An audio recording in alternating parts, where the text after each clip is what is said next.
కంటికి కనపడుతున్నదే మనం సత్యం అనుకున్నప్పుడు అంటే ఏంటి, మన శరీరము, మన వస్తువులు, మన ప్రాణము, మన మన మన పిల్లలు, ఆ తర్వాత మన అనారోగ్యం, మన ఆరోగ్యం, ఇవే కనపడుతున్నప్పుడు ఇవన్నీ కాకుండా మన దగ్గర ఒక వండర్ఫుల్ ఎనర్జీ ఉంది అనేటువంటి విషయాన్ని గ్రహించటం కష్టం. ఎప్పుడు గ్రహిస్తాము? దానికి మనకు భగవద్గీతలో ఏం చెప్పాడు? ఫస్ట్ నీకేం కావాలి? నాకు ముముక్షత్వం కావాలి అనేటువంటి కోరిక కావాలి. ముముక్షత్వం అంటే ఏంటి? ఎన్ని చూస్తున్నాను ఈ భౌతికంగా, కాసేపు సుఖం ఉంటుంది, కాసేపు దుఃఖం ఉంటుంది, ఇదేమి పర్మనెంట్గా ఉండడం లేదు. మరి పర్మనెంట్గా ఏమన్నా ఉన్నదా అనేటువంటి ఒక ఆలోచన మనకి రావాలి. ఆ ఆలోచననే అప్పుడు ఏంటి, ఆ ఆలోచన వస్తే ఏంటి, నాకు దుఃఖం వద్దు, ఆ తర్వాత నాకు నాకు అనవసరమైన ఆలోచనలు వద్దు, ఎలా నేను ఉండాలి అనేటువంటి ఘర్షణ మనకు వచ్చిన దాన్ని ముముక్షత్వం అంటారు. ముముక్షత్వం అంటే నాకు ఫ్రీడమ్ కావాలి. ఇప్పుడు నేను ఎలా ఉన్నాను, నేనే శరీరం, నేనే ప్రాణం, నేనే మనసు, నాదే అనారోగ్యం, నా పిల్లలు, నా వ్యవహారం అనేటువంటి లిమిటెడ్గా ఉన్నాం. ముముక్షత్వం అంటే ఏంటి, నాకు లిబరేట్ అవ్వాలి, అంటే నాకు ఫ్రీడమ్ రావాలి. ఎక్కడి నుంచి? ఈ భౌతికత్వంలో నుంచి నాకు ఫ్రీడమ్ రావాలి.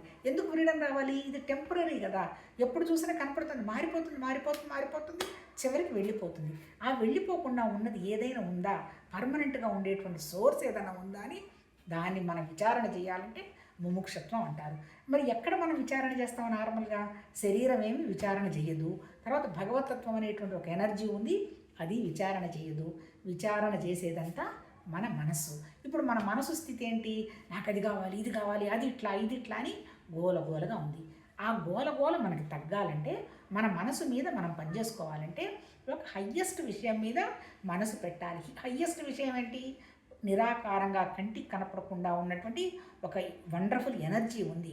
ఆ భావం మీద కనుక మనం మనసు పెట్టగలిగితే అప్పుడు ఈ చిన్న చిన్న విషయాలన్నింటిలో కొంచెం మన ఆలోచన తగ్గుతుంది. ఎందుకు? అది చాలా బ్రహ్మ విద్య అన్నారు.